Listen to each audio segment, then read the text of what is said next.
Praise the lord. నీకోసం వేసే మాట అని దేవుని వాగ్దానాన్ని వింటున్న ప్రియ దేవుని బిడ్డలందరికీ హృదయపూర్వకమైన వందనాలు తెలియజేస్తున్నాను. అందరు కూడా బాగున్నారు కదా? దేవుడు మిమ్మల్ని మీ కుటుంబాన్ని వర్ధిల్ల చేయను గాక. ఈరోజు దేవుడు మనకు అనుగ్రహిస్తున్న వాగ్దానము లేవికాండము 25వ అధ్యాయము 21వ వచనం. నా దీవెన మీకు కలుగునట్లు ఆజ్ఞాపించేదను. ఆమె నిశ్చయంగా ప్రియ దేవుని బిడ్డ, దేవుడు చక్కటి వాగ్దానాన్ని చేస్తున్నాడు.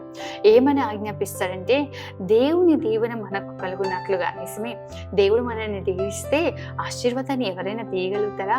దేవుని దీవెన మనపై ఉండాలని చాలాసార్లు మన ప్రయాసం కూడా ఎందుకండి, ప్రభు కనికరం మన పైన ఉండాలి, దేవుని దీవెన మన పైన ఉండాలి, మన పిల్లల పైన దేవుని దీవెన ఉండాలి అని చెప్పి దేవుని చిత్తానుసారంగా జీవించు ప్రియ దేవుని బిడ్డ.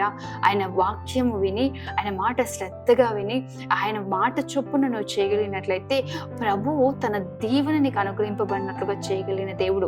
ఈరోజు దేవుని మాటను పట్టుకొని జీవిస్తున్నావా? దేవుని మాటను పట్టుకొని ముందు కొనసాగింపబడుతున్నావా? దేవుని చిత్తానుసారంగా జీవిస్తున్నావా? ఈరోజు దేవుని మాటకు నువ్వు లోబడకుండా నీ జీవితంలో ఆశీర్వాదం చూడలేవు ప్రియ దేవుని బిడ్డ.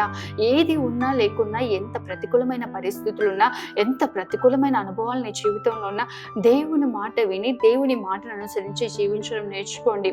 ఎన్ని వ్యతిరేకతలు వచ్చినా కూడా నిశ్చయంగా ప్రభు చిత్తానుసారంగా నువ్వు నడిపింపబడుతున్నగా దేవుడే ఆ వ్యతిరేకతలన్నిటి నుంచి తప్పించుటకు శక్తిమంతుడు.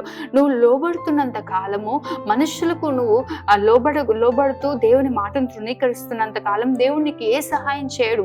కానీ ఎప్పుడైతే లోకానికి నువ్వు లోబడకుండా, లోకానుసారమైన పద్ధతులకు నువ్వు లోబడకుండా దేవుని మాట చేయడానికి నిన్ను నువ్వు సిద్ధపరచుకొని తీర్మానం చేసుకొని ఎప్పుడైతే నువ్వు నిలబడతావో దేవుని పక్షాన కార్యం చేయడం ప్రారంభిస్తాడు ప్రియ దేవుని బిడ్డ. దేవుని మాట విని దేవుని చిత్తానుసారంగా జీవించు. దేవుని దీవెన మీకు కలుగును గాక. ఆమేన్. ప్రార్థన చేసుకుందాం.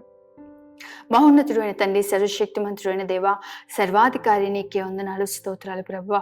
అయా నిశ్చయముగా ప్రభా, నీ దీవెన నీ బిడ్డల పైన ఉంచండి, వారి కుటుంబాల పైన ఉంచండి, వారి ఉద్యోగాల్లో, వారి చేతి పనులలో సమస్తంలో నీ దీవెన కావాలి ప్రభా.